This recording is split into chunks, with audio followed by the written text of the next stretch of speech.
Welcome to Choose Views with Richard Chew.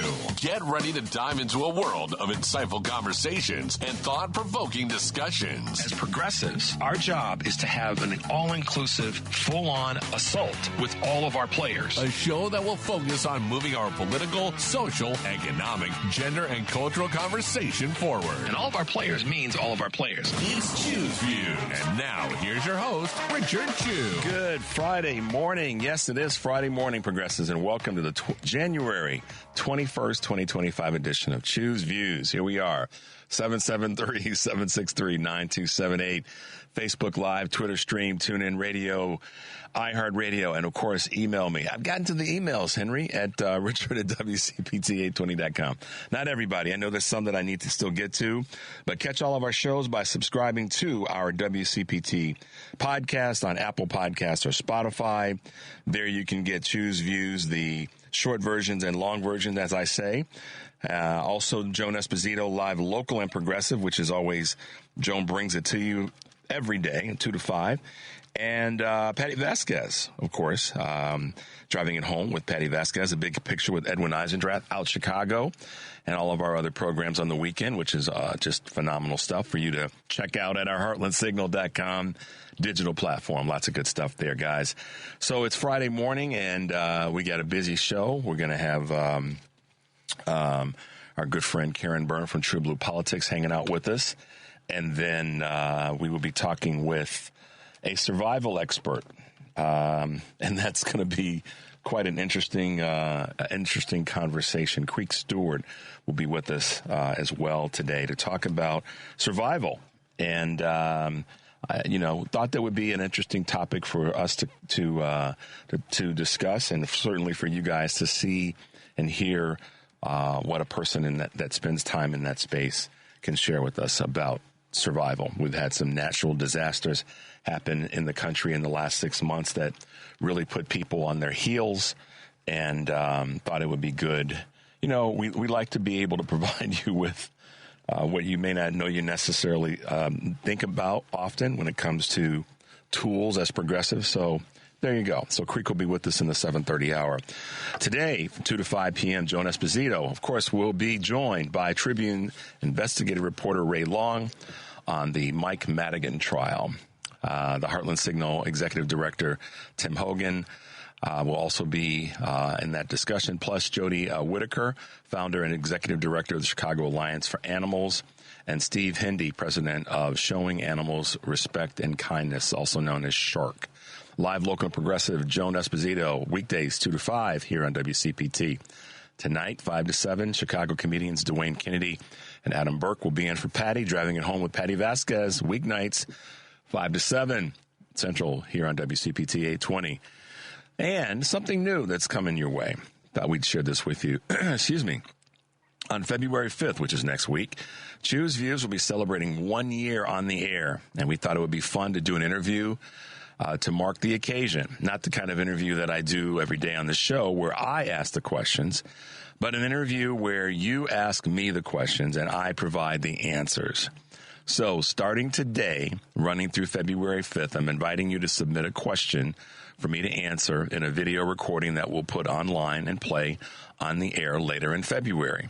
Ask me about anything, my background, my personal history, my philosophy on life, my fondest memories, my favorite movies or music, my thoughts about a historical or current event, and my most memorable moments hosting Choose Views here on WCPT. Whatever you have on your mind. Just thought it'd be a nice way to celebrate the 1 year of hanging and rolling with you guys. To submit a question, text us at 773-763-9278 or email me at richard@wcpt820.com. We will, accumulate all the questions and start to put that together and make something nice for you guys to be able to learn a little bit more about your buddy here. All right. Also, I'm going to be at the North Shore Center for the Performing Arts in Skokie this Saturday, February 1st at 7 p.m. Joan Esposito and I will be seated at a table in the lobby saying, hey, y'all. In other words, greeting folks before the 7:30 performance, Henry, at the Capitol Fools, Washington, D.C.'s premier political satire group. Joan will also be introducing the show, Tickets are still available, so go to northshorecenter.org today to get your tickets. And also, as always, guys, you definitely want to check out our featured interviews on my podcast, where you can find recent conversations with Toni Preckwinkle, Cook County President. She was awesome yesterday. State Rep Norma Hernandez and investigative journalist Greg Palast, Mayor Brandon Johnson, Illinois State Representative Will Guzzardi, immigration attorney Kate Lincoln Finch, Ben Jealous, John Fugelsang, Dana Goldberg, and more. The Choose Views featured interviews and full episode podcasts are available on Spotify, Apple Podcasts, TuneIn, iHeartRadio, YouTube, and Amazon. Search for Choose Views or get the links on my show page by visiting heartlandsignal.com and clicking on my picture. It won't go away. It'll just take it to another spot. And if you're trying to listen live during the weekdays, 2 to 5 p.m. on AM 820 or tune in from heartlandsignal.com, you can do that, or you can tell Alexa to play WCPT from TuneIn. That's all you have to do. Tell Alexa, play WCPT from TuneIn. And if you have your radio on right now and you have an Alexa in your house, it may kick on. Alexa, play WCPT from TuneIn. It might happen. Who knows? And obviously go to heartlandsignal.com to check us out there. I've been sending our Heartland Signal link to people all over the country, Henry, and folks that are interested in learning more about what we talk about, our shows, all the rest. So I've been sending it out to people. Say, hey, check us out this way. And kudos to those of you who have been following us and sending our information to people that you know as well. So grateful to you for that. And we really appreciate that kind of support. So kudos to you guys. Henry, it is January 31st, my brother. I know, right? You got to say something about that. Let me catch my breath and get a sip of coffee. It's January 21st, 31st, Henry. I wish it was the 21st. It's crazy, y'all. We got through this month. Oh, by the way, quick weather report. If you haven't left the house yet and you're in the Chicago metropolitan area, please, please, please give yourself a few extra minutes because it's foggy and raining out. So please, y'all, be safe today in whatever kind of commute you're going, whatever you're doing. If you're going to the gym, you're going to work, you're going to meet some friends for coffee.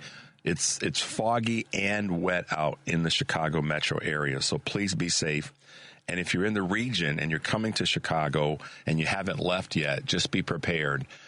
We got a little fog and some rain in the area. So everybody just be safe out there wherever you are, but certainly if you're coming to the area. So Henry, let's get on with a couple of quick Choose Views news items and then we'll go to break. Wow. How about this? Fastest growing jobs in U.S. cities. Artificial intelligence engineer secured a spot in the rankings on 6 out of 10 jobs on the Rise City list. Wow. The fastest growing jobs in the U.S. top 10 metropolitan areas. Lists highlight areas of opportunity for professionals locally and point to where cities' workforces are headed. Whether it's in real estate, jobs topping the Dallas list, AI dominating in San Francisco, or healthcare populating Boston's list, you can check out the top 25 fastest growing jobs in the U.S. you can actually find that out over at LinkedIn. The Fed is pausing rate cuts, as you guys heard yesterday, citing concern about lingering inflation. It left its key interest rate on hold at the end of the day on Wednesday. Having cut borrowing costs for a third straight time in December, policymakers said inflation remains, quote, somewhat elevated, while the labor market is solid and the economy is strong overall. Thank you, President Biden and Vice President Harris and those wonderful people that were in the previous administration. The central bank doesn't need to, quote, hurry on lowering interest rates further. The benchmark targets range standards between 4.25% and 4.5%.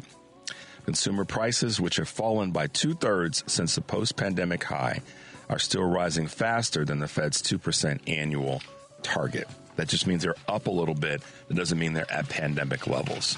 So the price of eggs and all those other items that we have been using as a moniker to describe how people voted.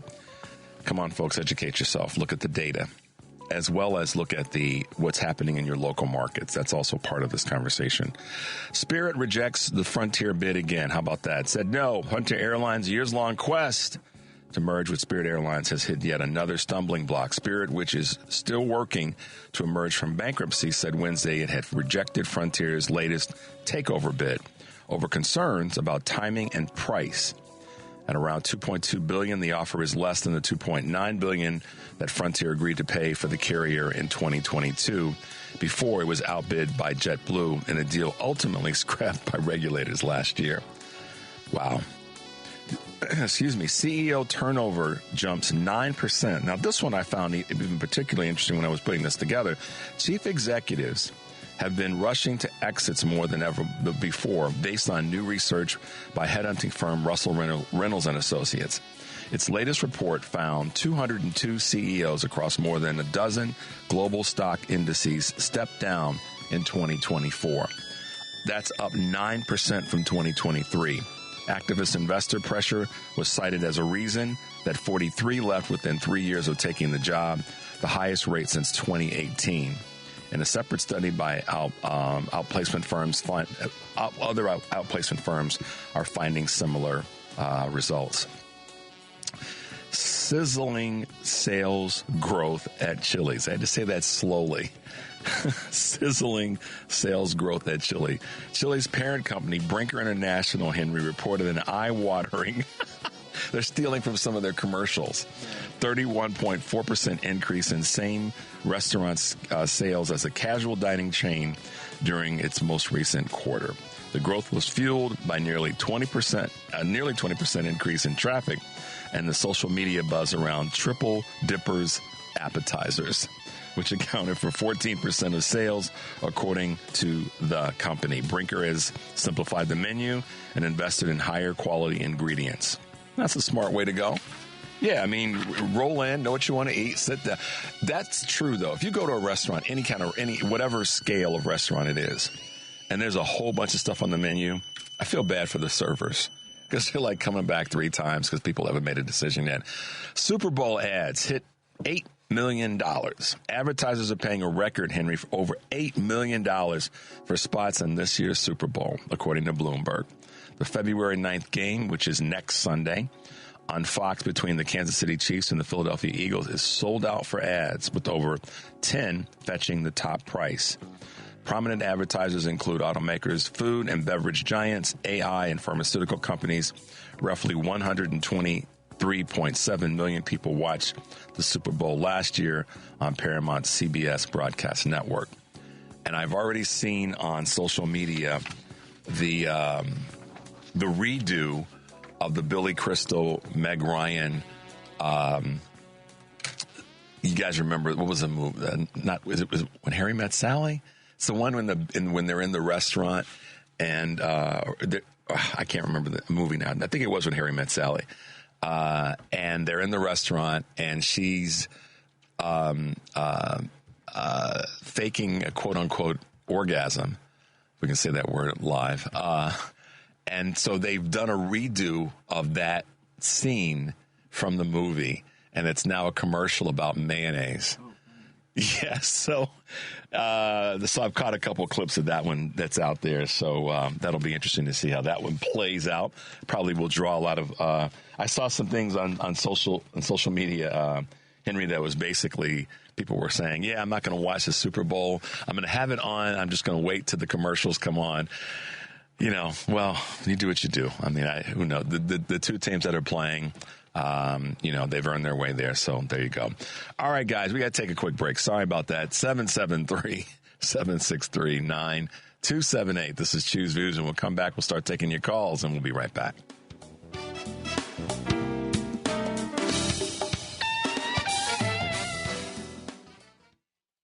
Welcome back to Choose Views with Richard Chu on WCPT 820, Chicago's Progressive Talk. So, guys, welcome back to Choose Views, 773-763-9278.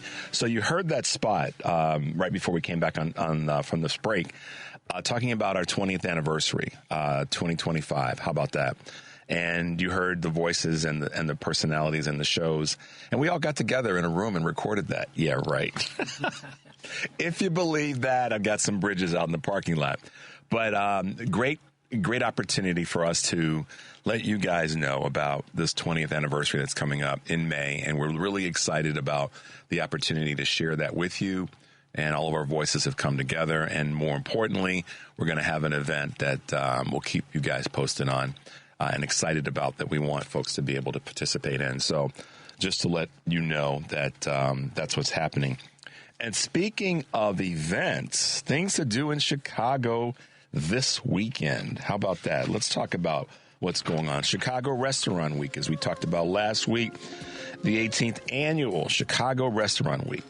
Over 470 of the city's top places to go and get some grub will be running through next Sunday citywide. So check it out. You can Google that and you can find your way around the city and check out a new restaurant. It's always a good thing to do. Chinese New Year dumpling making dinner. That's taking place tomorrow at Hing Kee Restaurant, 2140 South Archer. Since it's the annual Chinese dumpling making dinner, that's something that you guys I think will appreciate. It's a good thing to do and experience things from another culture, a culture that's not your dominant culture, and that's always a great celebration. Architecture and Design Film Festival, that's taking place this weekend as well, and that will be at the Chicago Cultural Center, 78 East Washington. So that's like really a fun spot to go to at any time. But check out the Architectural and Design Film Festival. Brush and Bite. Celebrate Lunar New Year with dumplings and calligraphy. Another opportunity and thing that you can do, and that's also going to be at 2D Restaurant, 3155 North Halsted. Make your way over there. And the Indoor Mushroom Farm Tour during this Restaurant Week in celebration of join co-founder Joe Weber on a behind-the-scenes tour of the 4-star mushrooms and urban indoor specialty mushrooms. That's going to be 320 North Oakley here in Chicago. Andersonville Coffee and Cocoa Crawl. The Andersonville Coffee and Cocoa Crawl returns as part of the FICA Fest. And so you can check that out up in the Andersonville area at the Swedish American Museum, 5211 North Clark Street. Make your way up there. It should be fun. Chicago Artisans Market in Ravenswood if you're hanging out on the north side. Returns to Historic Artifacts, 4325 North Ravenswood Avenue. That's this weekend. Another opportunity to get out and about. And I think this is going to be one of the last weekends, potentially the Maggie Daly ice skating area. But either way, make your way over there. Lots of cool things to do in Chicago. Get out and about. Don't stay in the house. Go do something. My wife always tells me, don't just sit at your desk.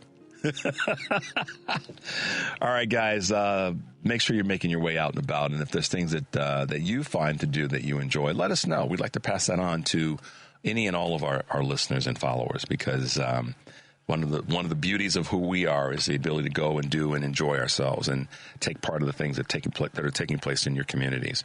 And here in Chicago, there's lots of stuff to do. So we want to encourage you to do that. All right. As with Fridays, we always try to, get you fired up about the weekend, and then we make this radical pivot to talk about the hellscape of this new administration. I don't even know if I want to call it administration. Clown car show is what I'll call it. And Henry and I put some clips together that we want you guys to hear. But there's a thing that I want to share. I want to talk about something that isn't really being talked about so much right now. And I'm going to just sort of drop this on you guys, and then we're going to hit some clips that I think are important for you to know about. Now, sadly, we had this terrible incident, in Washington, D.C. with regard to this plane and helicopter crashing. And we've seen all the conversations about this DEI and blah, blah, blah. And there's a part of me that I have to keep my foot on the brake. And Henry knows this because he sits across the desk from me, from saying certain things a certain way. But I just wanted, in the conversation around DEI and the conversation around culture, gender, race, marginalized communities.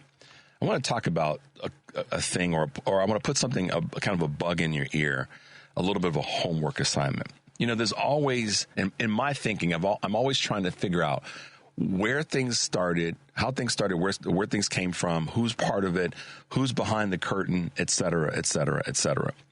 And I want to talk about this, and we'll get to a couple of clips. But there's some names I want to put out there, and this is the homework assignment I first want to give you guys. As you're, sort of navigating through some of the craziness that's going on right now, oftentimes, just from a purely psychological standpoint, we get frustrated to kind of go like, where do I take this anger and this frustration and this disappointment and this disbelief?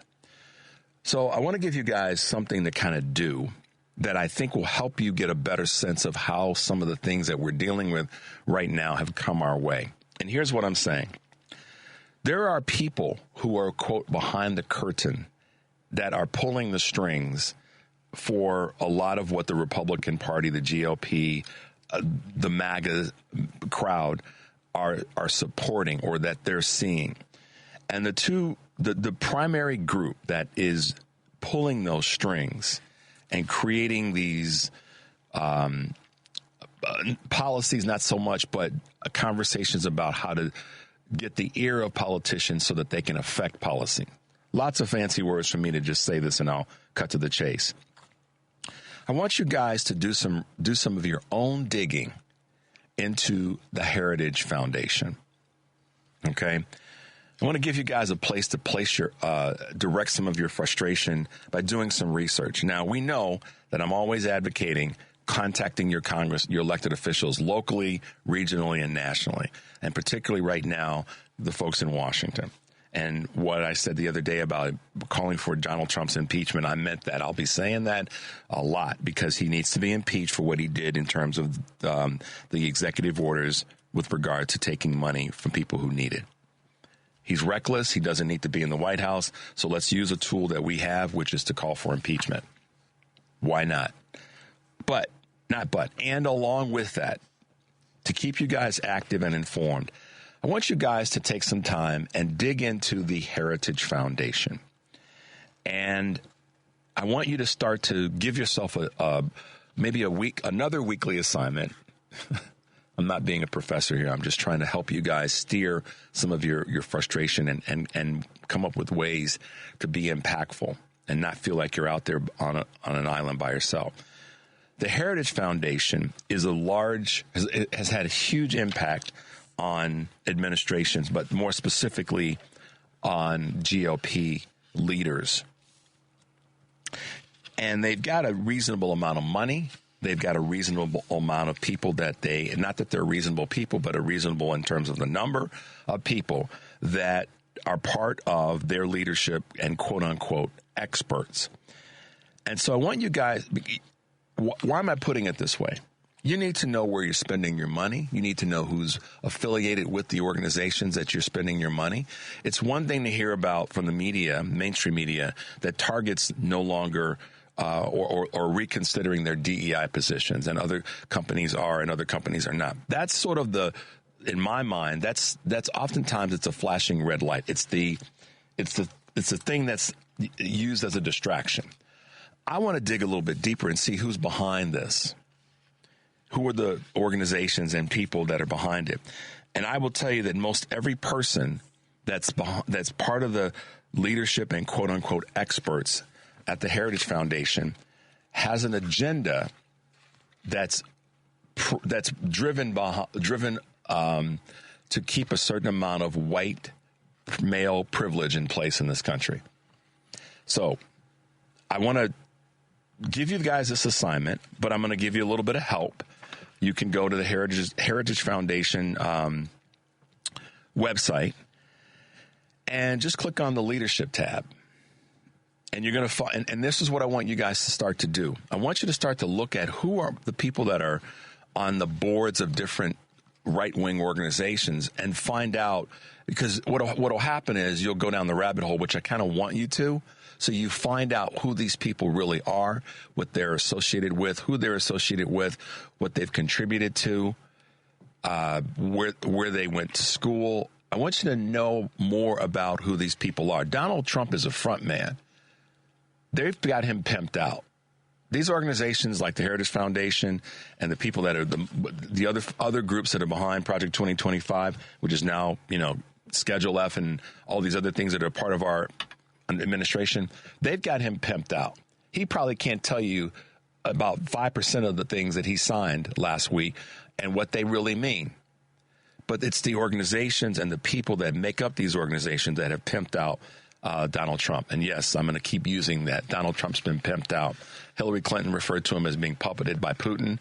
That's her wording, and she was right and is right. But Donald Trump's being pimped out.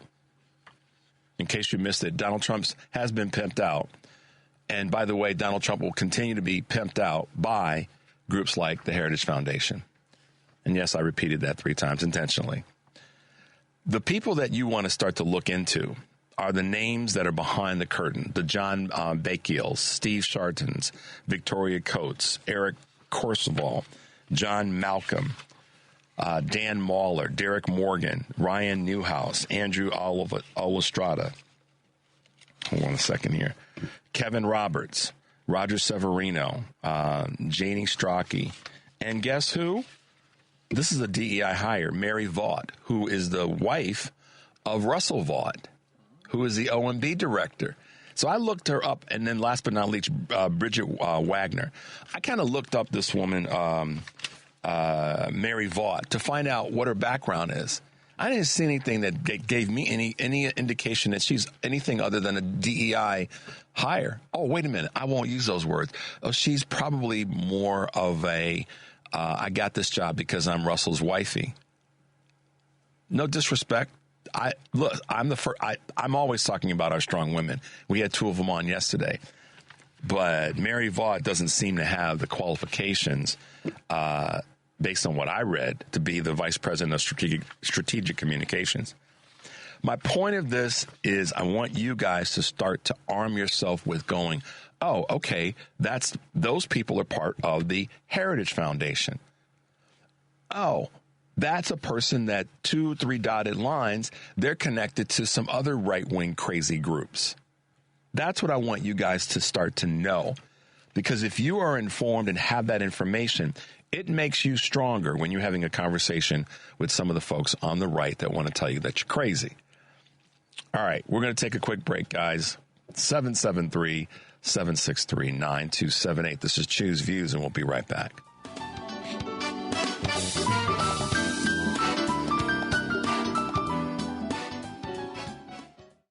You're listening to Choose Views with Richard Chu on WCPT 820, Chicago's Progressive Talk. Hey, guys, welcome back to Choose Views, 773-763-9278. Continuing on in this conversation about the people that have Donald Trump pimped out and the Heritage Foundation being at the top of the list, at least in terms of these organizations that we have some familiarity with. I want you guys to look at who is behind the curtain, the quote-unquote leaders and quote-unquote experts.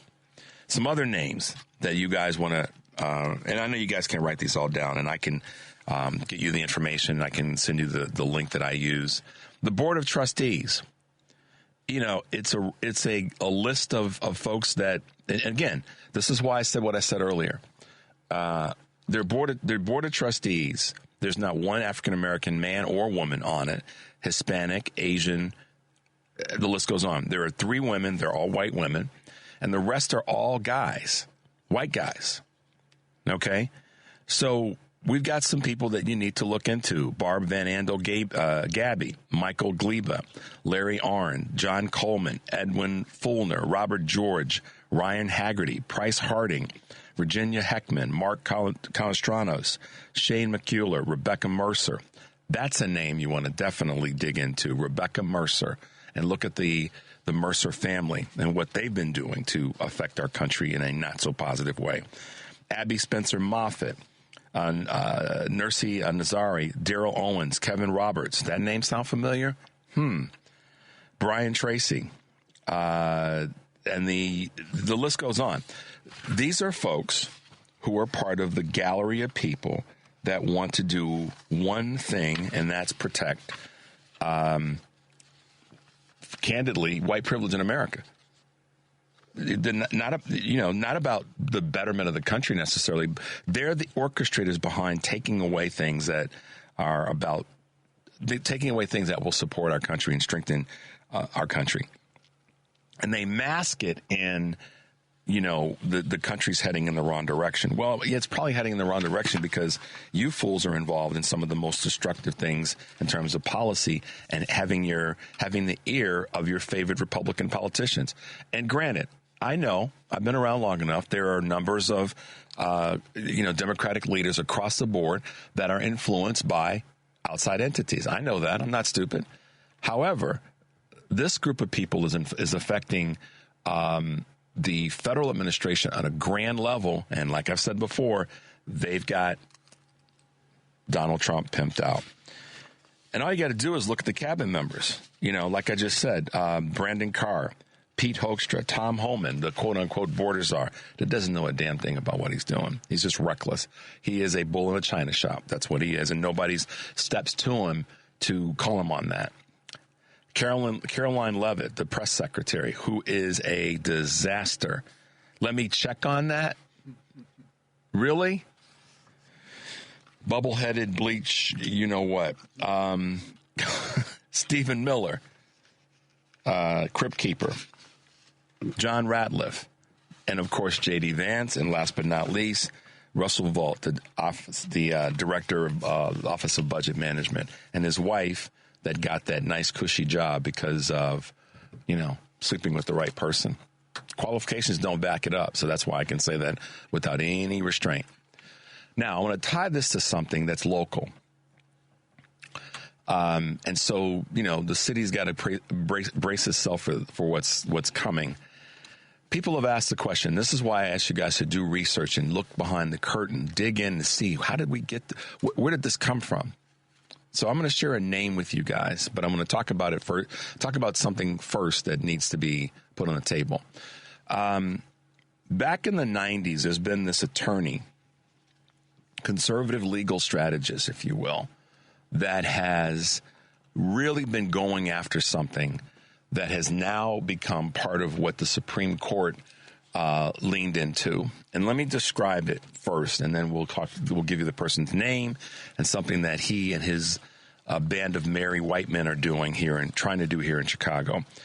The United States, Bush v. Vera and the Students for Fair Admissions versus President and Fellows of Harvard College. So you guys may remember last year there was a big conversation around affirmative action with colleges. And then the Supreme Court took up this case, and down the road we went. Okay. So what am I talking about? Where am I going with this? There's a person that's now part of a group of guys, and it's just labeled white men. Chicago sued by white men barred from Bally's casino investment. So what's that all about? Well, they are accusing discrimination against white men in a lawsuit by conservatives challenging the $1.7 billion casino project that offered a 25% ownership stake to only women and people of color. So first of all, these white guys they're saying that that's illegal. We're not trying to stop the casino. We're trying to stop the race discrimination. As the phrase goes, that's awfully rich, boys. In the context and in the conversation around DEI and in the conversation around how the Heritage Foundation, why the Heritage Foundation is doing what they're doing, at its core, it is what this lawsuit is trying to represent. They're saying that white men in this lawsuit are being discriminated against because the project is setting aside 25% ownership for women and people of color.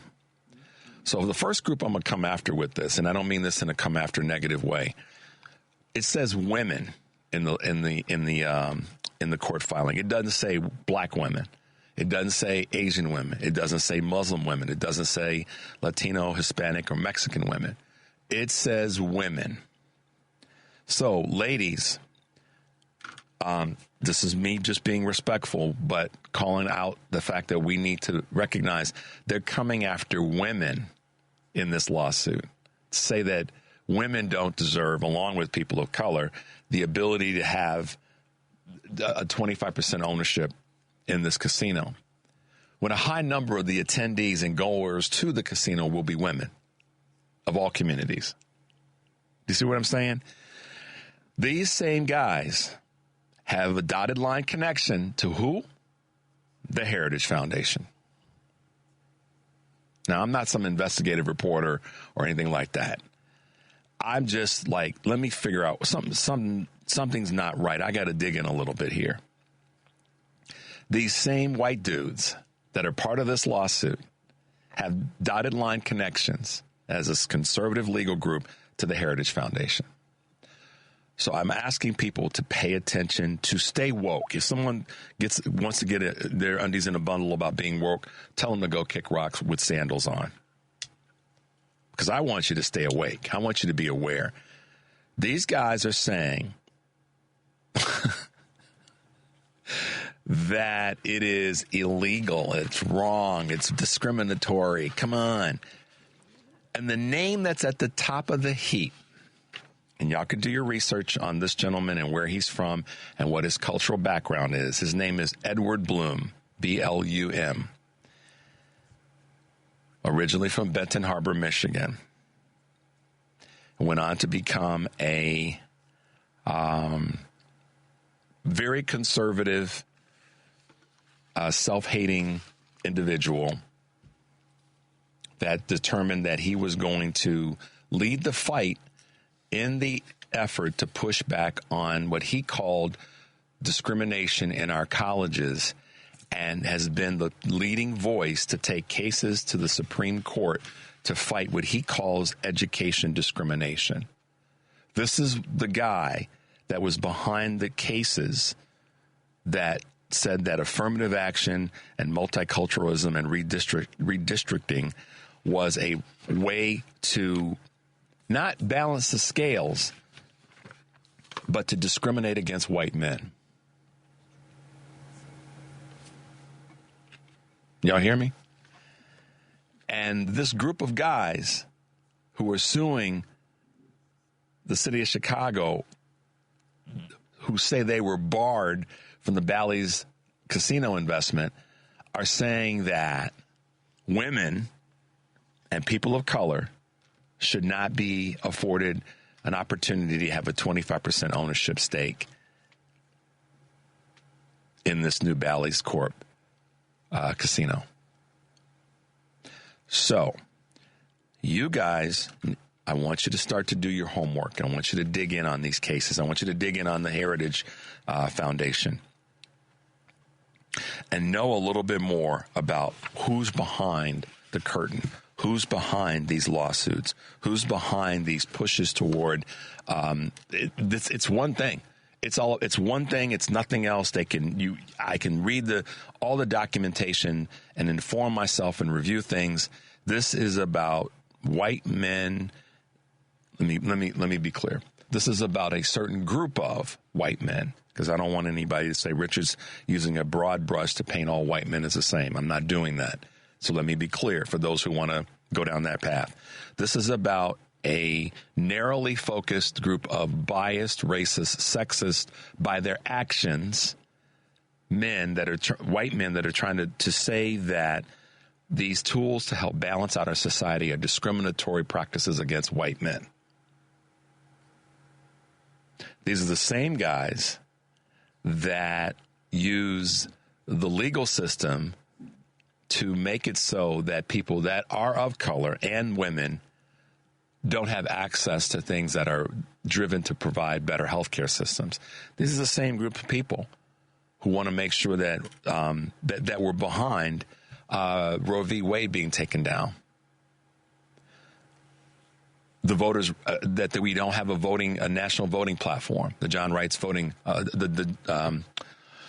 Lewis Voting Rights Amendment. These are the same people that are behind that not happening. These also are the people behind folks that are being currently, for lack of better words, interrogated in Congress about being part of the administration. These are the same people that put those names forward. So you can watch the bouncing ball, or you can dig in. You can watch the bouncing ball and be distracted, or you can dig in and say, I got to pay closer attention to what's really going on. I really have to pay closer attention. And I want you to, we've got two clips we want to try to get in before we go to this break at the top of the hour, because we kind of missed that break, but we'll just sit tight because the clips are important and I want you guys to hear them. We've got some people that are on our side that are fighting to make sure that the people that are in front of us now that are looking to become part of the administration at some of the highest ranks are catching a little bit of hell on the way. They may ultimately get approved, but they're going to catch a little bit of hell along the way. And I love how Senator Adam Schiff really, really made Kash Patel understand that you got to work a little bit for this. So we got a clip we want you guys to hear. So you're being considered for director of the FBI, and here you did no diligence to find out whether people you were associating with now the President of the United States in song were convicted of attacking police officers. Is that who we want running the FBI? I want you to turn around. There are Capitol Police officers behind you. They're guarding us. Take a look at them right now. Turn around. I'm looking at you. You're talking to me. No, look at them. I want you to look at them if you can, if you have the courage to look them in the eye, Mr. Patel, and tell them you're proud of what you did. Tell them you're proud that you raised money off of people that assaulted their colleagues, that pepper sprayed them, that beat them with poles. Tell them you're proud of what you did, Mr. Patel. They're right there. They're guarding you today. Tell them how proud you are. That's an abject lie, and you know it. I've never, ever accepted violence against law enforcement. I've worked with these men and women, as you know, you glorified it in song, and I did not make a. Yeah, I mean that's arrogance at its finest, and I'm glad that the Democrats during this process have leaned in to him, and they've leaned into others. RFK, caught some of the necessary voices that he needed to catch. And listen, guys, the reason I wanted to play that clip specifically is that's the fight that we're asking all of our leaders, from Mayor Johnson to President Preckwinkle to our state representatives, all the way up the chain, to bring to the table, bring to the fight every day. That's where we are right now. They've got to make it public. They've got to let it be known. Whoever it is, they have got to come to that's the work right now. As much as it is about policy, and it is about creating tools for people to live and survive, and working with the local organizations that support efforts here in Chicago and other communities. As much as it's about that, it's also about bringing a sledgehammer to the fight. And, I know that people have said to me, Richard, do you really mean a sledgehammer? Well, in private, we'll have that conversation. But bring sledgehammer of energy and ideas to the conversation, to the fight. And many people have said, well, Richard, it's too late. We can't do it. No, that's what they want you to think.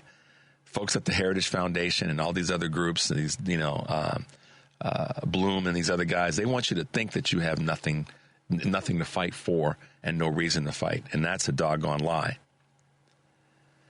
So in this conversation, I also want to talk about, kind of the elephant in the room about this FAA situation. And, once again, I do my best to say, Donald Trump's been pimped out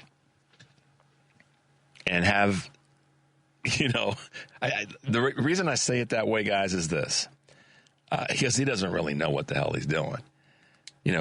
he didn't come up with an idea to have an executive order to blame. You guys saw that, right? He signs an executive order saying that the tragedy was because of Biden and Obama. Okay, so first of all the maggots that are out there and all the right wing whatevers and GOP and weak Democrats that are out there, this is where you have to press pause and ask yourself, who is this guy? I mean, think about it for a second, guys. An executive order. Just think about this for a second. It just goes to show he doesn't know what the hell he's doing, and he's being puppeted and pimped out. Because he doesn't even know that an executive order is not, that's not the tool that you would use if you were trying to apply something to this tragedy in reverse to the previous administrations. That's not what an executive order is. What is he making, a proclamation? Or trying to use it as a proclamation? He's being pimped out. He's pimped out because people are coming to him and say, Mr. President, what we can do. And he's like, oh, yeah, let's do it. No discernment to say, look, guys, I can handle this a different way. And then the way he treated the folks in the press room, telling the one guy to be quiet. America, as Eric Grant has said so many times, this is the behind whooping, and he uses a different word that we put on pause for a long, long time. And here we are. This is unfortunately what what's welled up and is now exploding all over the country. And when we talk about DEI, and where I led off today, talking about how the Heritage Foundation is leaning in that space, and how we've got now this lawsuit that's coming toward the city of Chicago from Edward Bloom and his merry band of white guys that feel like they've been discriminated against. We've got a press secretary who doesn't understand that the reason she has her job is because of all the hard work that people that came before her put in so that she would be able to stand in front of that podium. So I like what Whoopi Goldberg has to say about that. Henry and I have a clip that we put together. Today that really pissed me off. And that was, she said, there will be no wokeness here. Oh, yeah. Let me explain something to you. Because without that wokeness, you might not have that job. Yeah. Because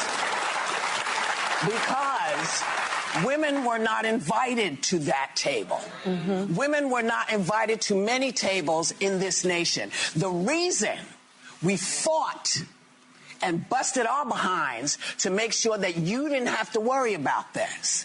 And now to hear you talk about it and to hear anybody talk about the wokeness was put in place for a reason, because black people couldn't get into colleges, because women could not get into the colleges they wanted to go to. This is all women. Yeah. See, this is not black, Asian women. This is all women. Women were not invited to this party. It was a man's world, and we busted our asses to make sure that this was a person's world. So please stop using that phrase and talking about, because you don't understand what you're saying. Mm-hmm. You're saying about yourself that, hey, that's a terrible thing to be. It's not a terrible thing to be. That's why we fought. That's what we were fighting for, so that you could stand in that podium, so that Catherine Jean-Pierre could stand at that podium. So women of all kinds of colors and ilks, wherever they came from, whatever their belief system was, they had the opportunity to bust down that door. Yeah, so I love it when Whoopi gets, she went from saying work our behinds off to work our A's off. So she, in a matter of 37 seconds, got wound up about how PO'd she is.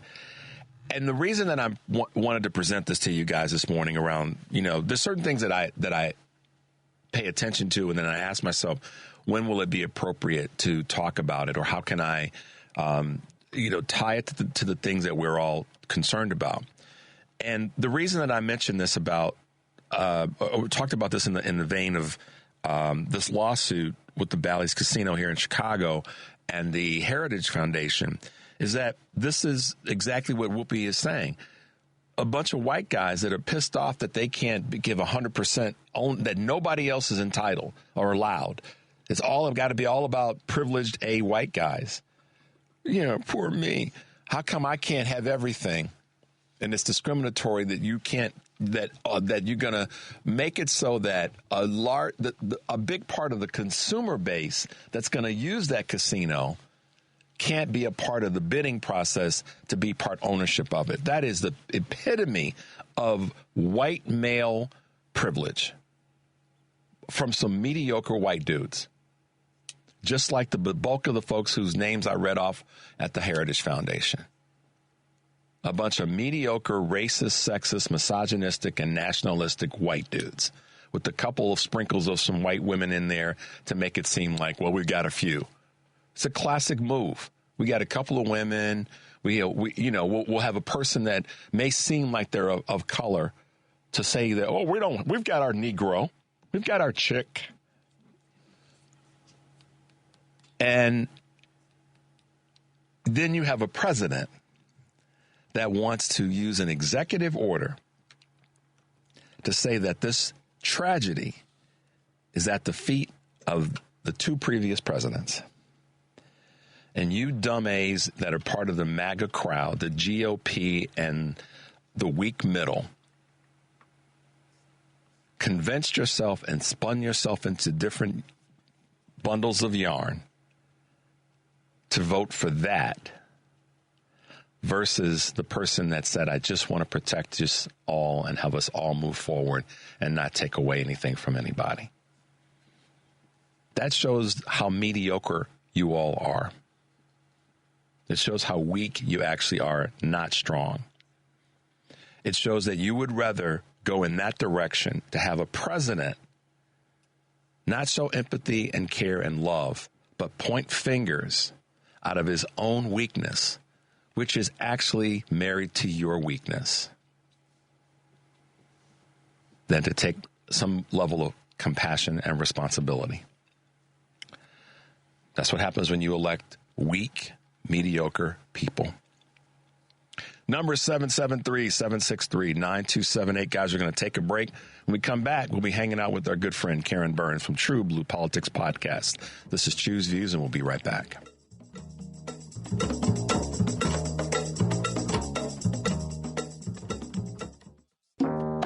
Welcome back to Choose Views with Richard Chu on WCPT 820 AM, where facts matter. Take it away, Richard. Hey, guys, welcome back to Choose Views. Second hour today, 773-763-9278. So over at heartlandsignal.com, as always, we have such wonderful articles and content that you guys can read and share with folks that you care about. And most definitely you want to check out the Heartland Signal on X and some of the clips and audio that you can use and, of course, inform yourself and share with people. The list is very long, so rather than take up the rest of the show going through the list there, it's pretty voluminous. But a couple of things that I will share with you that we talked about earlier in the week. Dr. Phil, that clown on just really embarrassing himself, running out with ice and just an awful display of humanity. Another one that I think you guys want to look into, Wisconsin Republican applauds Trump's giant grant freeze, calling it ethnic review. That's code word for we want to hurt the brown people and frankly the poor white folks. And let's see. Oh, and in my interview with Mayor Johnson and that conversation on the ICE raids. So check out our heartlandsignal.com platform. And like I said, there's so many wonderful pieces that we have there that I think you guys can further inform yourself. And like I said at the top of the last hour, on February 5th, that's going to be Choose Views celebration of 1 year on the air. And we thought it would be fun to do an interview to mark the occasion. Not the kind of interview that I do every day on the show where I ask the questions, but an interview where you ask me the questions, and I provide you the answers. So starting today, running through February 5th, I'm inviting you to submit a question for me to answer in a video recording that we'll put online and play on the air later in February. Ask me about anything, my background, personal history, my philosophy on life, my fondest memories, my favorite movies or music, my thoughts about historical events and any current events, and my most memorable moments hosting Choose Views, whatever you have on your mind. To submit a question, just send us a text at 773-763-9278, or you can email me at richard@wcpt820.com. And also catch me and Joan Esposito tomorrow at 7 p.m. up at the North Shore Center for the Performing Arts in Skokie. We'll be there at the table greeting folks, and that'll be before the performance of the Capitol Fools of Washington, D.C.'s premier political satire group. Joan will be introducing the show, and there are tickets still available by going to northshorecenter.org today. All right, guys, there it is. Bringing you up to speed on what's happening, and also bringing you up to speed on our guest in studio, the one, my good friend and Friday Road Dog, Karen Byrne from True Blue Politics Podcast. Welcome. Good morning, everybody, on this rainy, foggy Chicago morning. Golly. It was fun getting here. I sent a bunch of people text messages this morning saying, okay, be careful if you're out and about, and of course said it on the air. I hate to ask such a bland opening question to you, like, how you doing? Oh, but how much time you got? I know, right? It's a life's work. So Karen, right before we took the break, you heard me talking about and I played the clip from Whoopi Goldberg on The View, talking about why folks need to stop embarrassing themselves in this conversation about DEI or this conversation around, quote, wokeness. And I won't pretend to know something that I don't know, but I'll ask you, as a woman that has raised children, that has done all the things that we do in society, while, as the phrase goes, wearing a set of heels and walking up stairs backwards. When you hear guys talk about the qualifications, and I'm tying this to the horrible incident with the plane crash and the collision of the plane and the helicopter. And you hear guys say one thing about DEI and, balance, if you will, using the casino example. It's not just folks of color. It was heartbreaking story. How does it strike you? That was sarcasm. It was heartbreaking. Like I said, I'm going to start a charity for the white men out there that are just so oppressed. And So my question is you're poking fun. My question is, when you hear these conversations around DEI, around rights that are being misappropriated, or whatever word we want to use. As a woman, I'm going to ask you that question. How does it run up on you? Are you kidding me? No, I have to ask you that. I know I don't want to make any assumptions as well as we know each other. I mean, what goes on with you when you hear this garbage about wokeness and DEI? My head explodes. Are you effing kidding me? Especially with these white men, these white folks that are out there. Yeah. See, I almost made a curse.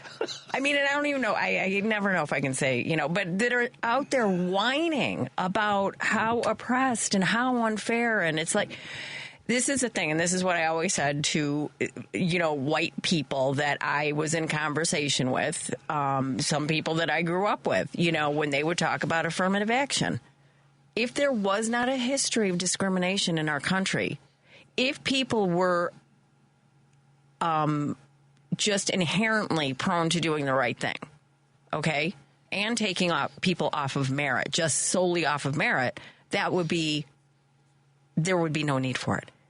There would be absolutely no need for it. So look in the mirror, okay? And I mean, and this is why I have always said, when we as white people are in these conversations, and we all have been in it. If you tell me that you have never been in the company of racist a-holes, yeah, it's a no for me. Because we all have experienced it, and whether it is, and it's not necessarily, people throwing out the N-word. It is, people sharing disgusting memes or derogatory emails about Michelle Obama and Barack Obama. Okay, we have all seen it. Okay, and in that moment, you're not pushing back, and you're not calling it out and embarrassing the you-know-what out of them. Yeah. You're not doing your job. You're not an ally. Yeah. That's the bottom line. So this DEI stuff, this just ties right back to the CRT. They like to have these little marketable, neatly packageable things. So CRT, you notice they're not talking about CRT. Now it's DEI. Mm-hmm. See, then they can only, because they're brain dead, they can only, focus on 3 letters. Okay. But let's talk about these 3 letters. Diversity, equity, inclusion. And the moron that stood there in that press conference has said that it was because of diversity, equity, inclusion. I called in yesterday to your show. We are a multicultural, multiracial society. And we are a democracy.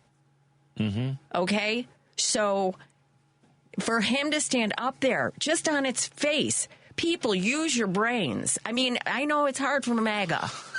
I know it's really hard for MAGA, but you Republican voters out there that aren't completely effing sane, use your brains. What does that say to you? And what do you think the president is actually saying when he says it's because of DEI and we have to do away with DEI? You're saying that what? Because it's already merit-based hiring.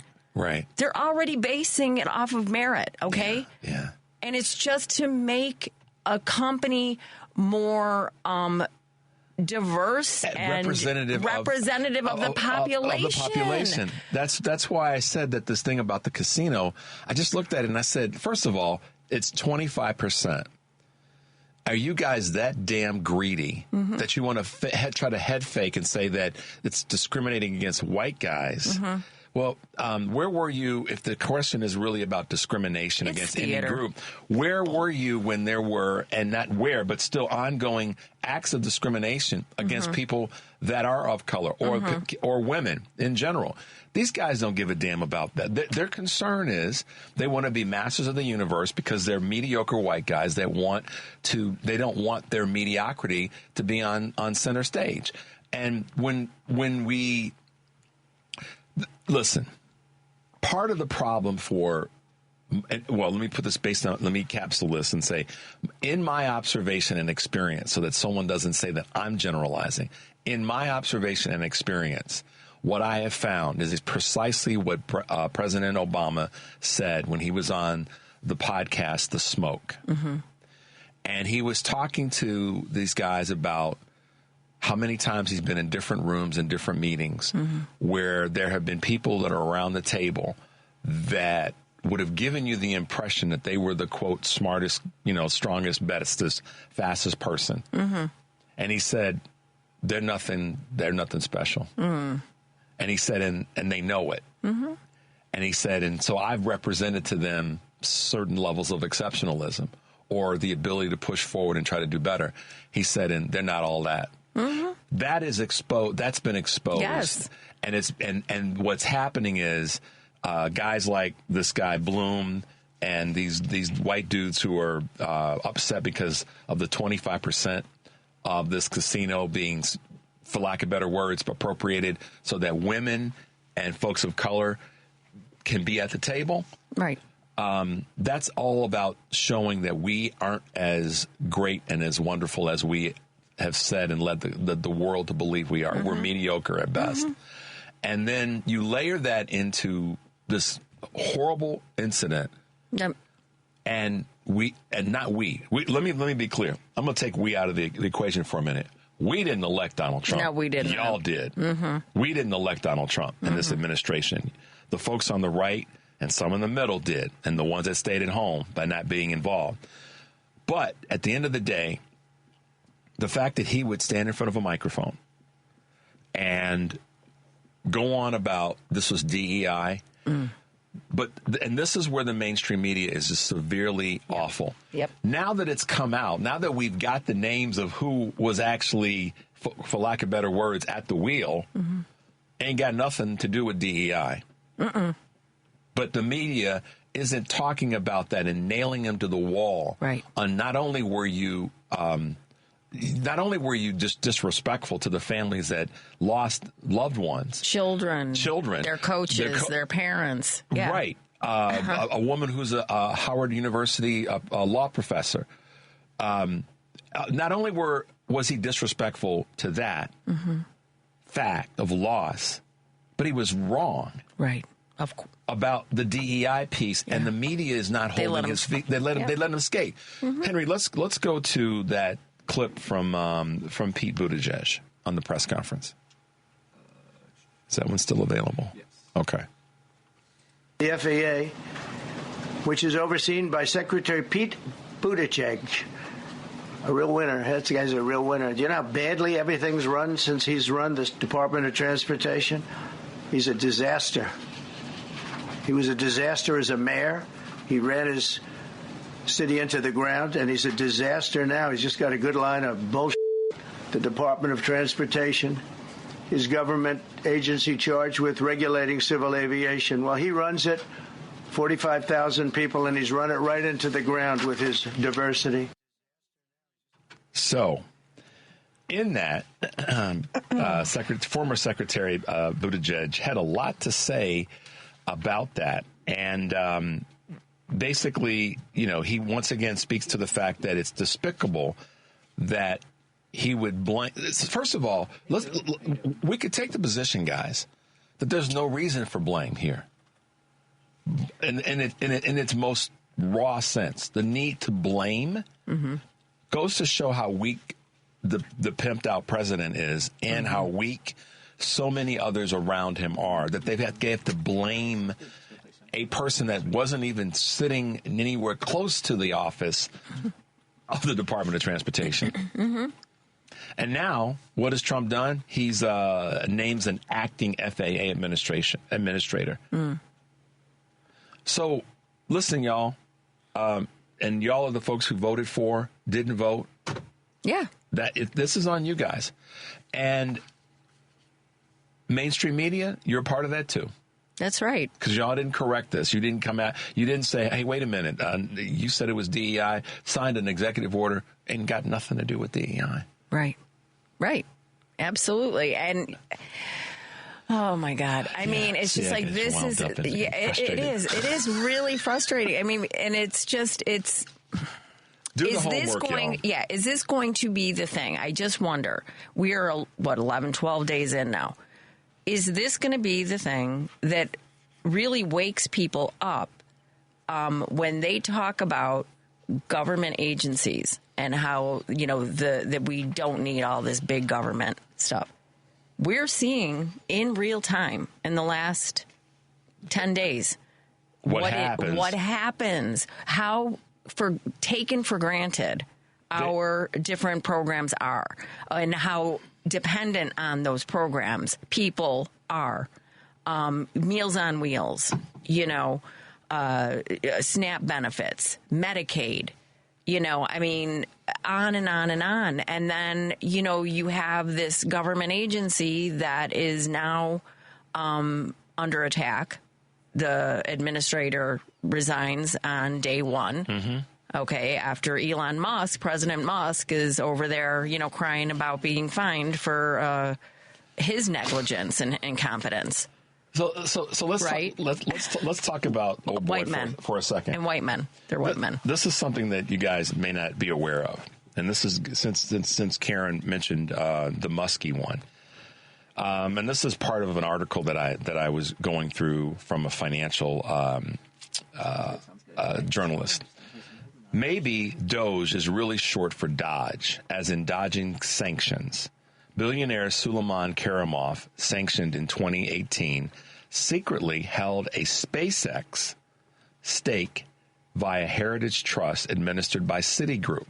Now, if you guys link the Citigroup connection you can link that to Trump's building here. But now that's reported by Bloomberg. The trust acquired the stake in 2017. Who came in office in 2017? And Citigroup Donald Trump chose not to freeze its assets despite U.S. sanctions. By 2022, Treasury had blocked the $1 billion trust after uncovering hidden ownership structures. The SpaceX stake had already been sold, but Citigroup is now under Justice Department investigation. The case underscores, and this is the most important part of this piece, the case underscores gaps in sanction enforcement and raises questions about what? Elon Musk's ethics and ties to Russian officials. Yeah. So, once again, MAGA, middle of the road, and GOP, this is on y'all. And do not call yourself patriots. No, because this investigation basically got squashed during Trump's first term. And it certainly leans into, again, as it says, underscores the gaps in sanction enforcement and raises questions about Musk's ethics and ties to Russian officials. Yet, you all don't want, people get upset when we say President Musk or Vice President Musk. Because why? Donald Trump is being pimped out by groups like the Heritage Foundation. That's right. And the list goes on. And at the same time wants to have pretends to have the gall that DEI is at the fault of what happened over the skies of Washington. Not even close, guys. Not even flipping close. So, here we are. And as always, I try to point out what's happening and then talk about what's our go forward and how do we navigate and move forward. And in the 7:30 hour, we're going to be talking with Creek Stewart about survival and how we survive. And I'll get him to touch a little bit on how to survive some of this because he's talking more literally about disaster survival. But to my mind, this is a damn disaster. Sure is. It most definitely is. Let's do let's take a quick call. Let's go to Bill in Wisconsin. Hey, Bill, good morning and welcome to Choose Views. Good morning, Richard and Karen, I believe. Yes, she's here with us. Yes. Good morning, Bill. Yeah. I used to be on the board of directors for an independent living center up here in northwestern Wisconsin. The director used to have a saying that I think is very appropriate. If you're not at the table, you're on the menu. But the thing I wanted to say was I am a white male, and I know for a fact that a lot of people who are white males, they are privileged without a doubt, but they aren't satisfied. They believe they deserve to be even more privileged. That's my comment for this morning. Have a great day. Thanks for taking my call. Thanks, Bill, for calling. Appreciate it. To power, Bill. Bill is right on point. Say it, white people. Yeah. Come on, be honest. Be honest, white people. He's right on point. They're privileged. And they want more. Now, wanting more, I got nothing with that. No problems with wanting more from any person, group, whatever. However, the privileged folks out there, and I was thinking about this morning and kind of adding to my notes before I left the house, I was like, all right, I'm going to probably use that word a lot this morning. So there's going to be people out there who are going to be like, Richard, come on, dude. Well, listen, that's where the rubber meets the road with me. When someone says, Richard, I'm not privileged, I didn't grow up with the silver spoon in my mouth. That's not the definition of privilege, y'all. You got to understand. And the privilege is the reason that I can speak about this white male privilege and then speak about white female privilege is because it's not only that it exists and people deny that it exists. That, to me, is how do I want to say this? The fact that someone denies that they have privilege tells me that they don't even know that they have privilege. Exactly. And that came from, that line of thinking didn't come from me, actually. It came from a friend of mine who happens to be a white female that says, I forget about how I just navigate in and out of places without even a second thought. That you have to think about how you step and how you navigate. And I said, you're absolutely right. I had another friend of mine who's part of the LGBTQ community. It said to me a few years ago, he said, Richard, it finally hit me the other day. He said, you and I could walk into a place of business, a restaurant, any place, and whatever. And what they see is they see two things. They see a white guy and they see a black guy. But they don't know that I'm part of the LGBTQ community. Right. Yeah. But they see you as a black man. And he said, and it hit me. And I was like, damn.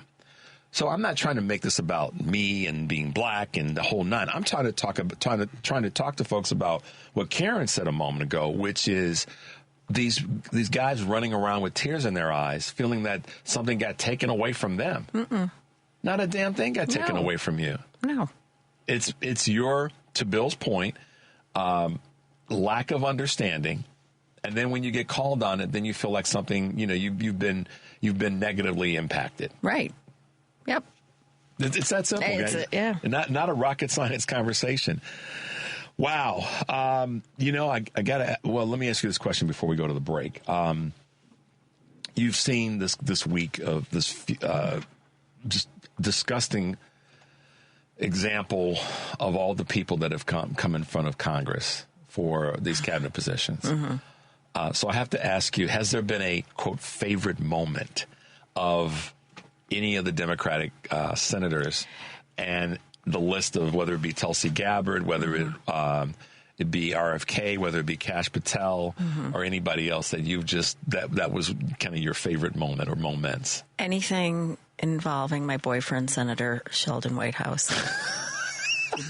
Yes, I know. He is the fire that we need. I think honestly, in all honesty, I think the one that I watched the most of was RFK Jr. Okay. And honestly, I thought that every Democrat that I saw did a great job. Yeah. I can't remember who it was, but it was like kind of, he brought him in, like he kind of reeled him in and then lowered the boom on him. I know you're talking about, because my wife Ann even said, you got to watch this. And I know exactly. It was a master class. It was like he just kind of was playing with his food a little bit. Yeah. And then he snatched the tray away. Oh man, it was good. Yeah, I know. Good. I know what you're talking about. Yeah. Yeah. What's that? I'll have to think about it. Yeah, no, it's okay. It'll somebody else, because it was a master class in how to interrogate somebody. There were times when I was catching the different clips and I went, wow, wouldn't it have been, this is one of those moments where it would have been so cool if the Senate could have invited in a particular person who's particularly adept, Michael Bennet. That's who you're talking about. Yes. Was particularly adept at interrogating people. And that would have been great to see Kamala Harris show up. Oh, I heard somebody called in yesterday to Steph, and I thought this was a great idea as far as Democratic messaging, to have your opposition party head and have it be Kamala Harris. Yeah. And every single thing that happens, she's there saying, this is what I would do. Right. This is what we would do. Exactly. I think it's smart. I think it's And that's the part where we have to retool ourselves a little bit in terms of how we fight. Yeah. I'm not complaining about the Dems. We saw a good showing this week. We know that it has its impact, and I think people want to see that fight, and we know that's got to continue. But speaking of continue, guys, we got to take a quick break. We've got a guest that we want to get to that's going to talk a little about disaster survival. 773-763-9278. This is Choose Views, and we'll be right back.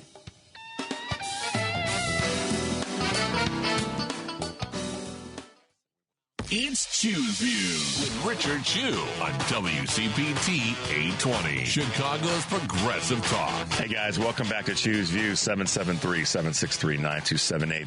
Hanging out with my good friend Karen Byrne from True Blue Politics Podcast.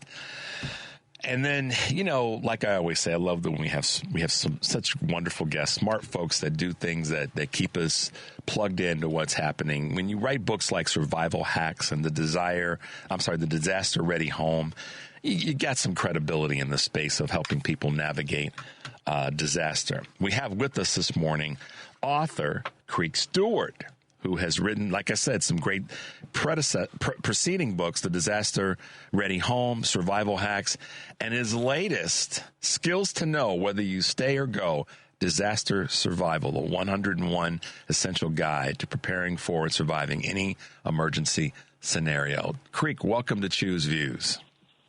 Hey, good morning to be here. I'm super excited. I appreciate the opportunity to be on. Absolutely, man. I got your book. I had a chance to kind of work my way through it a little bit. I haven't read it in its entirety, but the thing that I'll tell you that I love about your book, it's got a lot of pictures. It's got you and me both. It's got a lot of pictures and it's got a lot of lists. You and I could be we could be road buddies, because if you and I were heading somewhere, Creek, I trust you'd be like, Richard, here's the list. Here's our list, and here's kind of our map. And I'm that guy, you know. I dig me some lists and I dig me some maps and pictures. So, man, wow, what a great read. And I'm going to ask you the question that is just, you know, been on my mind since I got the book. It's a two-part question. So, okay. What is it that has driven you to take to take this direction in terms of preparedness? One. And secondly, and I may be answering my question, but I don't want to step on your toes. Have you personally been in a situation where there was a natural disaster that you had to navigate through? So it's kind of a one and A, you know, whatever, A and B question. Yeah, that's a really great question, and both facets of it.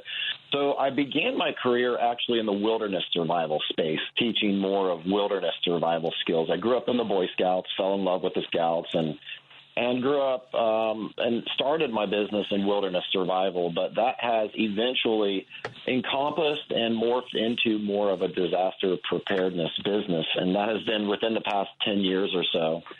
I think my first book on the subject was actually about building an evacuation survival kit called a bug out bag. So Build the Perfect Bug Out Bag was my first book.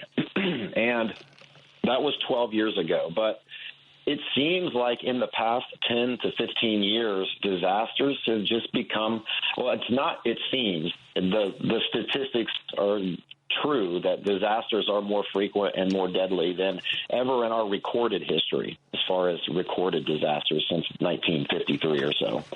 And so it has become a topic that is not only of more interest to myself, but that is just more relevant to everyone in the U.S. especially.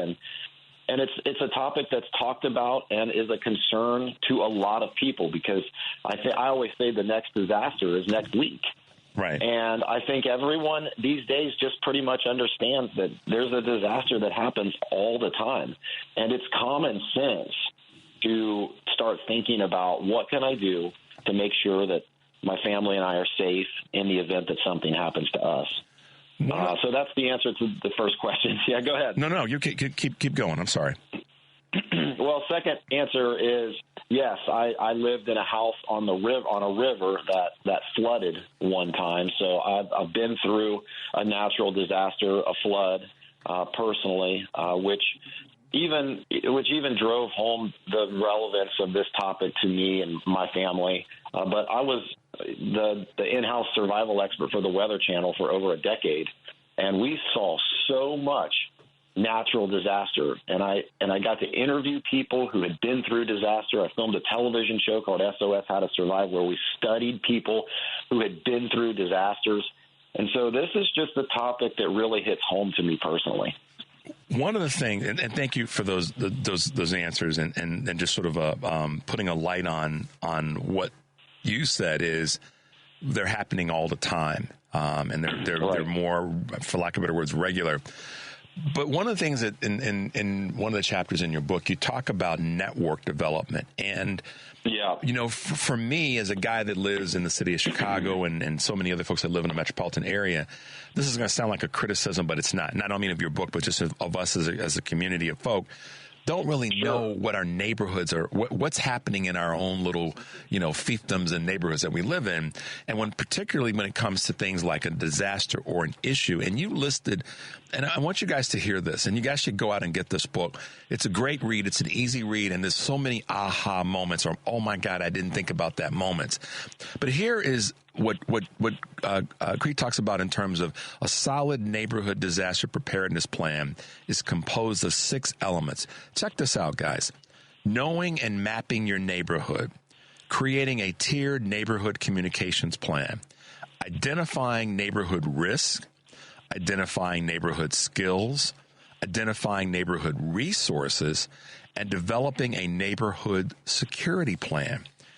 And that's just a basic, I think, just a basic tool for everybody to say, oh, yeah, we can do this. It's not going to cost us any money.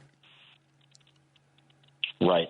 That's right. And, that entire concept comes from the real world. One thing we've learned by experiencing so many different disasters is that first responders and authorities are always overwhelmed, and they just cannot serve all people in that capacity during a large-scale disaster. And so in the wake or during and after large-scale disasters, or even many small-scale disasters, the first responders are the neighbors right down the street, and you are the first responders to your neighbors right down the street.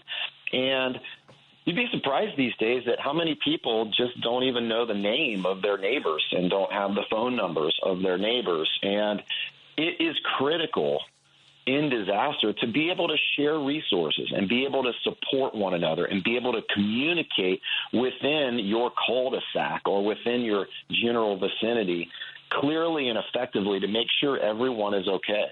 And that is oftentimes an overlooked aspect of disaster preparedness. People love to think about food and water, but a community neighborhood disaster plan is probably at the top of the list. Yeah, because it does. I'm always I guess the word I should say is an advocate of when you do something that is for yourself. I mean, for others, you're obviously doing something that's going to benefit yourself.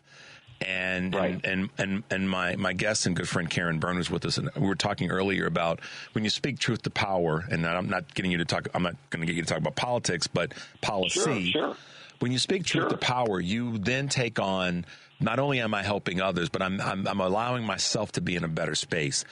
Preparedness for disasters or incidents is another form of that. When you reach out and know what's going on in your community, know who the quote voices are, the leaders are, and how to reach out and touch the people in terms of, that biggest resource, which is the folks in your community, you are really then taking care of yourself. You're really then putting forth an effort, I believe, to make sure that I know what I have to do. I'm not going to fall into a state of panic. I'm not going to fear that if an emergency comes my way, what the hell do I do? I've already kind of laid the groundwork with the people around me to be able to speak to the problem that we're not going to face, whether it be like here in Chicago, a really, really, really bad snowstorm that paralyzes the city, or whether it be the fires in California or the rain and the hurricanes that took place in the Southeast. So community connection is at the core of what you're saying should be happening with any good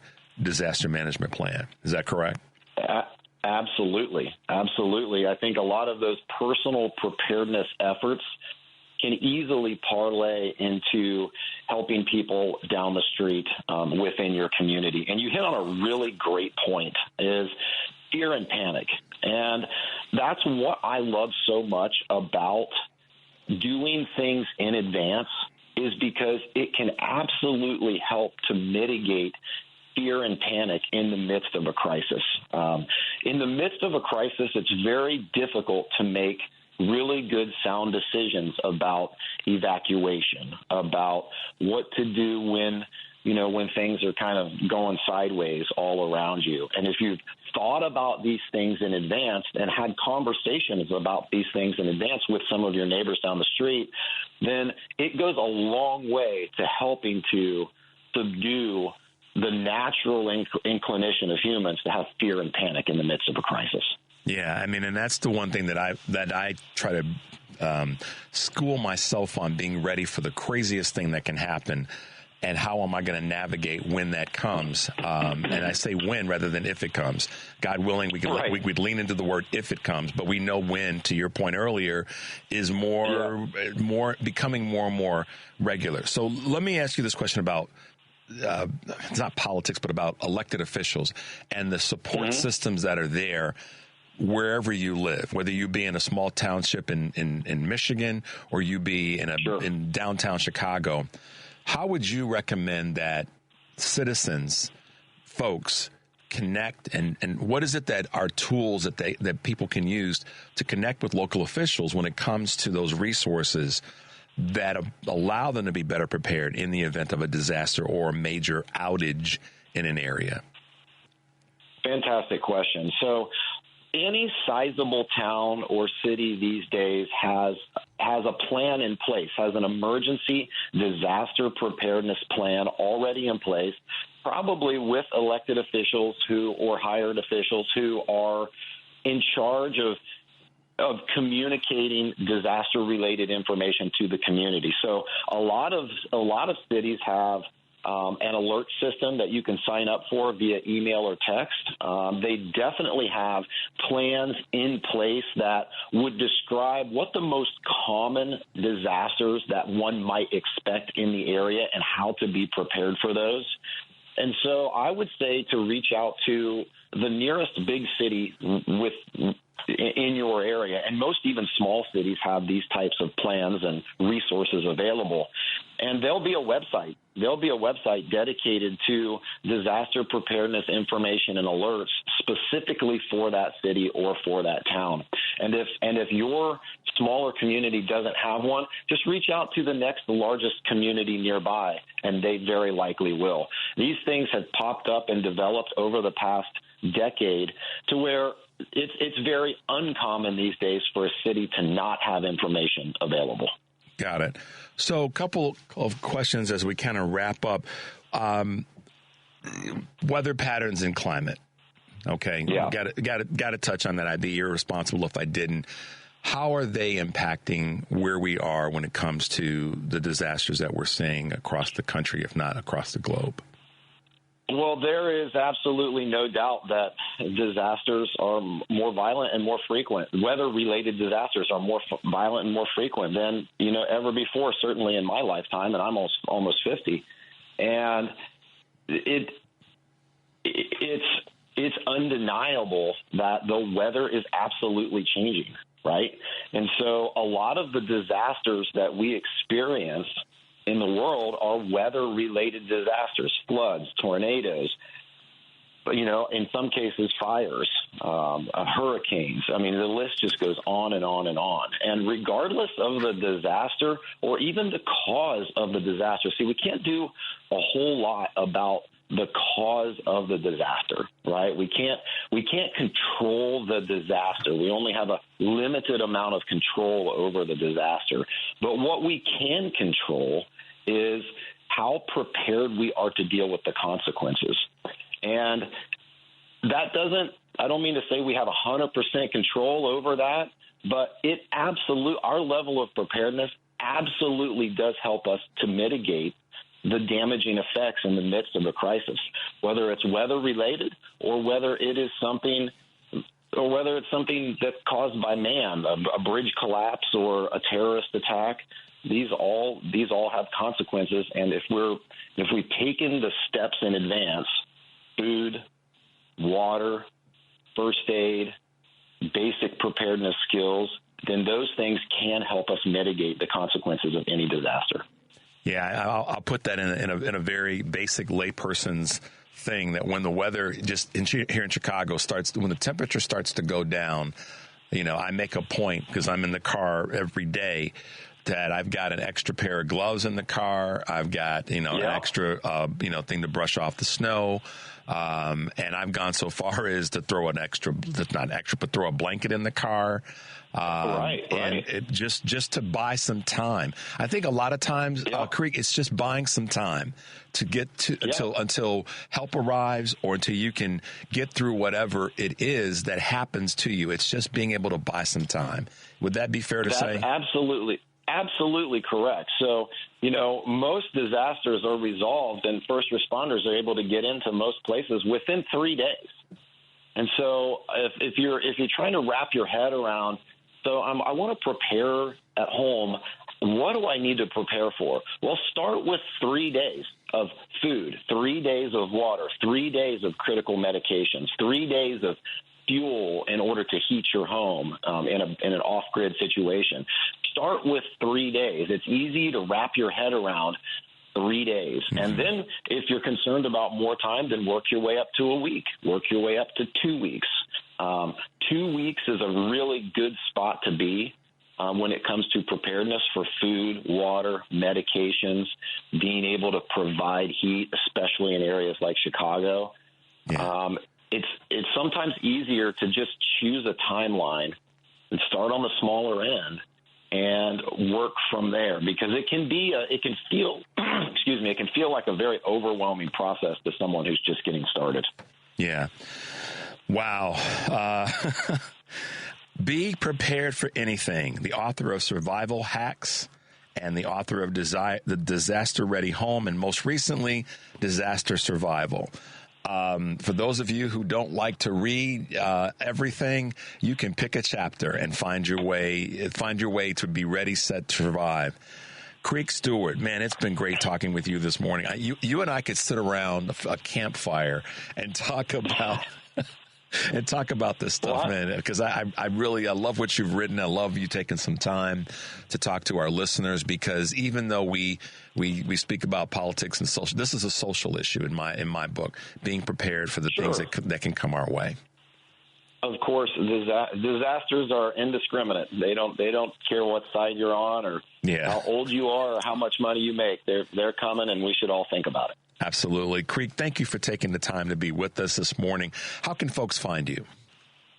Real simple, creekstewart.com, and you can learn everything about me or what I provide at that website, creekstewart.com. And I really appreciate the opportunity to be on this morning. And as I always say, it's not if, but when. Absolutely. Well, Creek, thank you so much for being with us. I appreciate you taking the time. I know our listeners will benefit from this knowledge, and I'm appreciative to you being with us. We'll have you back again, okay? Hey, sounds great. Be safe. You too, man. Take care.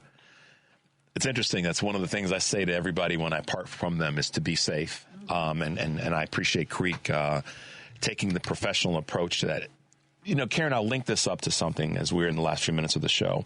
I didn't want to, dig into the political space that Creek occupies, because, like he said, it really isn't. This is going to happen. There are Republicans who've been hurt by the natural disasters, and there's Dems, and there's folks in the middle.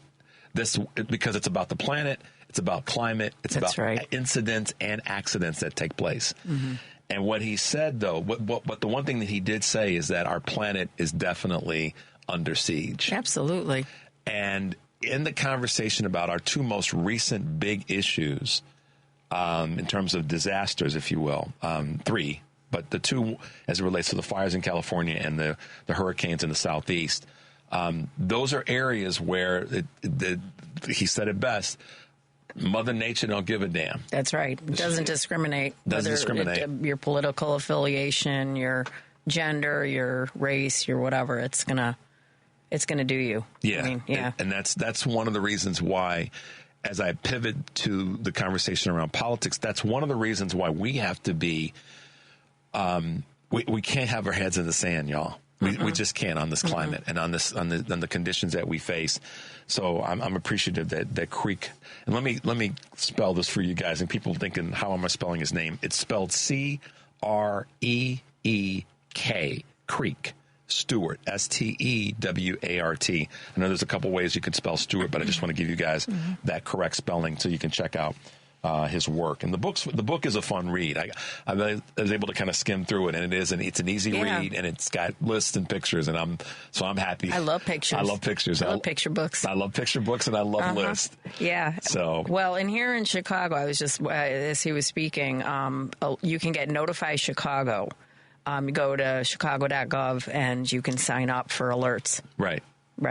And that's something that, that's why I asked him that question about how can people find and should be plugged in to municipalities wherever you are in the country to make sure you have some resources. I mean, like I introduced this thought and he layered into it so that you aren't in panic mode. Right. That you do have a sense of what to do in the event of. And that's not a political, it's inevitably going to be about policy in terms of how we give our leaders the support they need to create the tools so that we have emergency management things in place. I mean, imagine if this is as we stretch to the end, imagine if that plane and helicopter had collided a half a mile in a different direction. Right. It would have landed on a residential area. If you know Reagan Airport. Just imagine that. And that would have been an even bigger disaster. That would have been one that nobody was predicting, but it would have been an immediate disaster for potentially hundreds of more people. Absolutely. So that's why this is important that we stay connected, we stay prepared, and we know where we're headed when it comes to these things. And we have competent officials that are deal with this stuff. Yeah, right. And we don't have that right now up at the top. Could you imagine if that had happened in the fight between Trump and Mayor Bowser in D.C.? It would have been a doo-doo show. Yeah. It would have been a flat-out doo-doo show. Right. Well, and this is when you have a petulant, child, toddler, man baby, dismantling pandemic response teams, and that which results in over 1 million American deaths. And then these idiots elect him again. And what is one of the first things he does? He does away with the Aviation Security Committee. He does harm, y'all. Yeah, not help. Okay, no. and so how does this how does this reduce the price of eggs, Karen? It does I want my egg prices lower. No. I want my gas to be 50% less. You know what? I have yet to figure out how to monetize liberal tears. I can't figure out how to turn that into currency to pay my mortgage. Yeah. I know. I know. All right, let's see how safe this will be. Let's take a quick call from John in Hammond, Indiana. Hey, John, real quick, we got a minute. Go for it. Oh, hi, Richard. Sorry about that. Hey, quick one about the air disaster. Yes. They've had multiple near misses out there. Yeah. Same thing. There's an Army base right across the river from Reagan National, and they've had multiple. It's real simple. I've been in the Army. The East Coast has many Army bases. There's no reason to have an Army helicopter base right next to Reagan National. Take it the hell out of there. So that's one thing. The other thing I just want to let you folks know, I did a water survey of the Potomac right there. Guess what? There's a shipping channel that's deep, but it's only 100 yards wide. But right where that plane went in, that water is only 2 to 4 feet deep, and it's all mud. Yeah. So that aircraft went down into the mud. Those people were strapped in their seats. There was no way out, and it filled up with water. And what a horrible way to go, man. Seriously. I just want you to think about that. Think about that. Devastating. So anyway, that's all I have to say. All right, John, stay safe out there. We appreciate your contribution. All right, real quick, Kurt from Akron. We got a half a minute to talk. What's going on, my man? Hi, and thank you for the call. Thank you for the interview. And just remember, under Pete Buttigieg's tenure as Secretary of Transportation, 0 domestic plane crashes in his time as Secretary of Transportation. Sean Duffy had one the other day, and then there was also one in Alaska that went completely unnoticed. That's right. So that's Sean Duffy, 2 days into his tenure. Also, do you notice what's-his-face didn't mention anything about Lloyd Austin, another what he would call DEI hire when talking about his Secretary of Defense? Oh, yeah, I know. Great information, as we always can count on from our good friend Kurt Herner from Akron, Ohio. Thanks, Kurt, for the call. Thanks for the contribution. Hi, Aaron. Thank you. All right, man. Be well.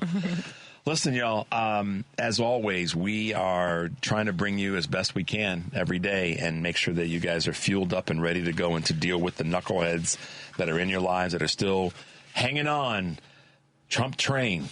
They have that. They're bouncing on the caboose like a Bugs Bunny Elmer Fudd episode. They're just holding on, down the track. You can't fix stupid. No, you can't. You can't. You can kick it to the curb. You can, but you can't. That can't fix it. Karen, Tell us where you at with your, what's the podcast called again? You can It is True Blue, a politics podcast with my good friend Anita from San Antonio, TRUBLU. Politics podcast, wherever you get your podcasts. And we are going to hopefully have Cliff Schechter on the next one that we will be recording at the end of next week. Cool. And I started a Substack. It's Resistance Journal. I think that it is going to be important for all of us to document this time as best we can, because there's going to be a lot of cover-ups and a lot of denials and hidden stuff and yes, obfuscations. It's too early. Sorry. Yeah. Oh, you know what I mean. I do. All right, guys. As always, thanks for being with us. Henry, my man, thanks for keeping us on the rails these last 3 days. I appreciate you, brother. Guys, have a great weekend. Take a deep breath. Make your life count. We'll see you next week.